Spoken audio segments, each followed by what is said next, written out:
let's talk about the best team that did not come up on the TV show that we just did, and that's the Miami Heat, who are 18-6, above even their own, I think, optimistic expectations. Absolutely. They have a lot of stuff, not a lot of draft picks because of the previous trades they've made, but they had some interesting stuff. They have an expiring contract in Goran Dragic, $19 million a year, or for this year. Right. Also an important part of their team when healthy. Yep. Justice Winslow, that perfect size contract, $13 million, also a good player, important for their team.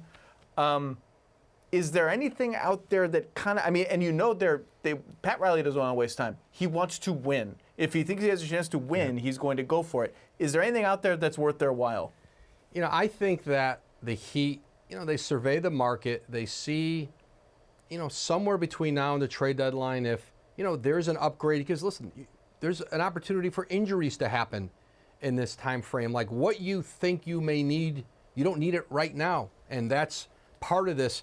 What's been remarkable, Zach, about Miami is to many of us, to even them and around the league, it looked like they were going to be this team stuck in the middle. Even bringing Jimmy Butler in, there wasn't a lot of, you know, they gave up Josh Richardson, who's been, you know, a good player for them. One of the many great finds, second-round pick who they developed.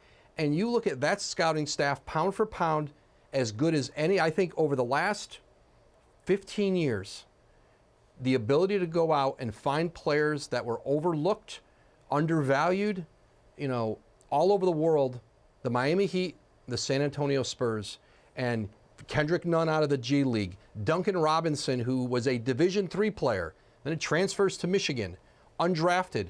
And why did his agent choose Miami when he had some other offers? Because of their history of developing players. Then that becomes, when there's a guy like that, you know, the agents, it becomes a magnet. I know they get these guys better, and this team in Miami is, you know with Eric Spoelstra, like, they're going to defend. They've got a closer, obviously, and Jimmy Butler now, and, like, they're going to be, no one's going to want to play them. No one's going to want to play them in the playoffs. You know what else they got? Bam! Bam is putting up triple doubles. You called it. On the regular. Yeah. The challenge with them is, they want salary cap space in the potential summer of Giannis in the summer of 2021. So they're not going to, like, any deal that adds a mega salary, like people have wanted to link them to Kevin Love, that complicates. And that's why Chris Paul doesn't make any sense for them. Chris Paul's the same thing. And again, the players that you talk about as if, you know, they're sometimes thought about as if they're expendable. Those guys are good players. Like Goran Dragic has been, before you got injured, was a Sixth Man of the Year candidate. Justice Winslow can guard literally every position on the floor. He's essentially their backup point guard.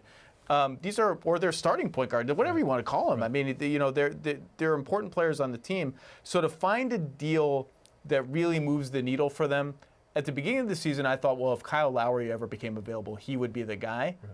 Maybe, but can they settle on a price that's right? Like, I think the Heat are out of the business of trading a 23-year-old like Justice Winslow for a 33-year-old like Kyle Lowry. And I think this time of the year, if you could rule things out for teams, we don't always know, they don't always know what they're going to do. But you go around the league and you talk to people, and they'll tell you often, here's what we're not going to do. And I think you've gotten that sense from even before this run started this season in Miami. They weren't looking, as you said, to trade out 23, 24-year-olds for players in their early 30s. Thanks for watching ESPN on YouTube. For highlights and analysis, check out the ESPN app. And for live streaming and premium content, check out ESPN+.